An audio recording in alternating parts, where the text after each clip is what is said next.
Thank you all so much for coming. My name is Molly O'Donnell. I am in Cohort 12 of the MCDM. And I'm actually here to represent the work of a really fantastic group of people. But before I get to that, I actually want to put all of you guys on the spot for a second. The war on drugs. This is a phrase that we've heard a lot over the last 40 years. And so I want to pose the question to you. When you hear that phrase, the war on drugs, what's like the first thing that pops to your mind?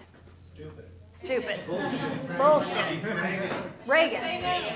Just say no. Yes, exactly. Awesome. Fantastic. Thank you for participating. My favorite response to that question is still the guy who told me that it reminds him of the Joker standing atop a flaming pile of money.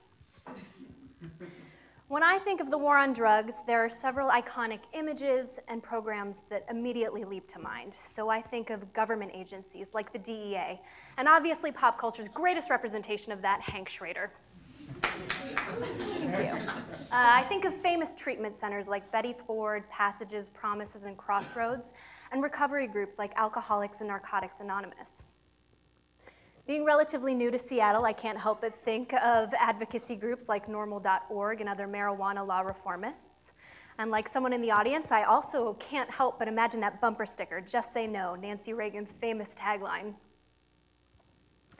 I also happen to be a double graduate of the DARE program. I basically have a postdoc in drug abuse resistance education.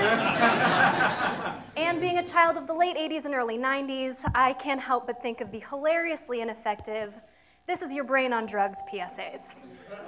I don't know, Rachel Lee Cook swinging a cast iron skillet around the kitchen and breaking stuff still looks like fun to me. So there's been a surprising and increasing amount of agreement lately that this war on drugs has basically been an abject failure.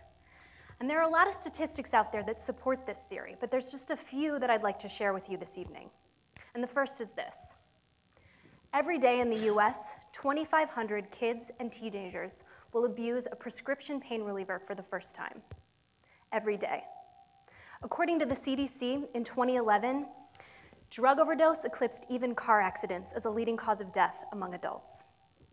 According to the National Institute on Drug Abuse in 2012, there were nearly 23 million Americans who were struggling with addiction, but only 10% actually received treatment.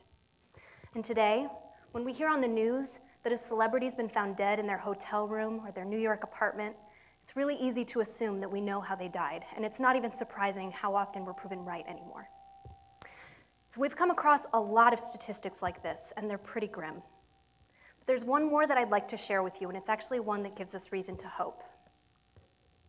According to the American Public Health Association, teens who have dinner with their families 5 times a week are exponentially less likely to drink, smoke, and abuse drugs.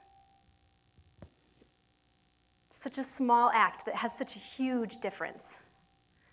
So why did I spend 3.5 of my 10 minutes telling you this? Well, last summer, the Comm Lead program's own Michael Hebb, Scott Macklin, and an enthusiastic group of MCDMers partnered with an equally passionate group of healthcare providers, spiritual leaders, artists and designers, engineers, programmers, scientists, and they built a website, drugsoverdinner.org, a choose-your-own-adventure dinner party guide called Let's Have Dinner and Talk About Death. The goal was to provide the tools and inspire people to sit down, lean in, and have one of the most important conversations of your life about the end of life in the safest place they could think of, the dinner table. Over the course of the quarter, they designed and developed the experience, and in the end, they not only built a website, but they built a table. They prepared food, and they sat down and had a conversation about death. They captured the profound conversations they had using the skills that they developed here at the MCDM. Death Over Dinner happened to be a huge success. It garnered a considerable amount of press, a bit of a cult following in the healthcare circles, and tens of thousands of dinners were hosted across the globe. People sat down and talked about their own experiences with death, and sometimes their hopes for their own. The Death Over Dinner team heard stories about end-of-life wishes realized, made known, and sometimes even fulfilled. Michael Hebb is not one to rest on his laurels, so he heard this, and he immediately was thinking, what's next? So with Death Over Dinner as our successful blueprint, we think that next conversation needs to be about drugs and addiction.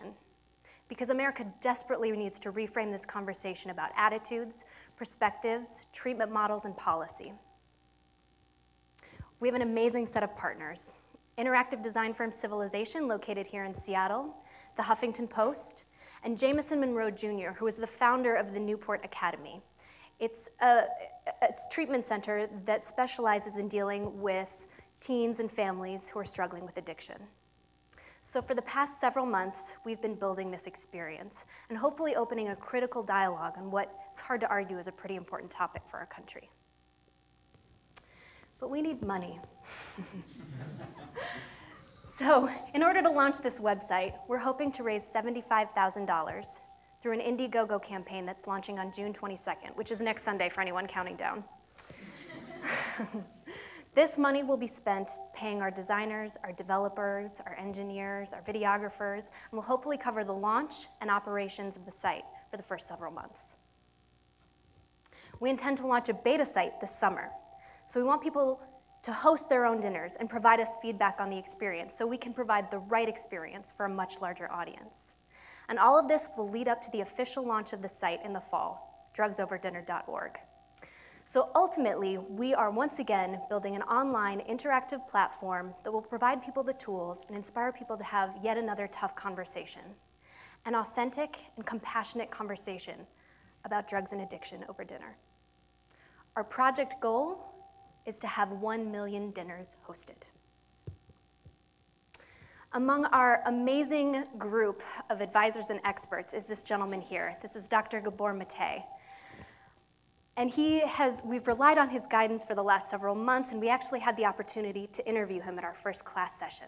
We asked him for some advice on how to frame this conversation. He actually left us with this really beautiful quote. He said, usually, when you talk to someone who's given up an addiction, it's because they found one person who understood them and was able to address their issues compassionately. And that gave them some sense of possibility for transformation. And we think that's pretty actionable. Whoever you are, this issue affects you. Even if you've never experienced addiction, we've all experienced failure. And the failure of the war on drugs and its impact can be felt in our everyday lives when it comes to where your tax dollars are going, your constitutional rights, race relations, healthcare, housing, education, benefits, international policy, the impact on Latin America and the Middle East. Whoever you are, whether you like it or not, this is an issue that affects you.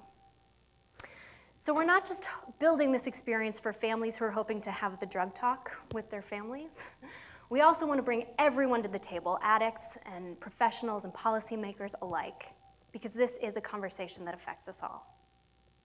So I'd like to leave you tonight with an invitation.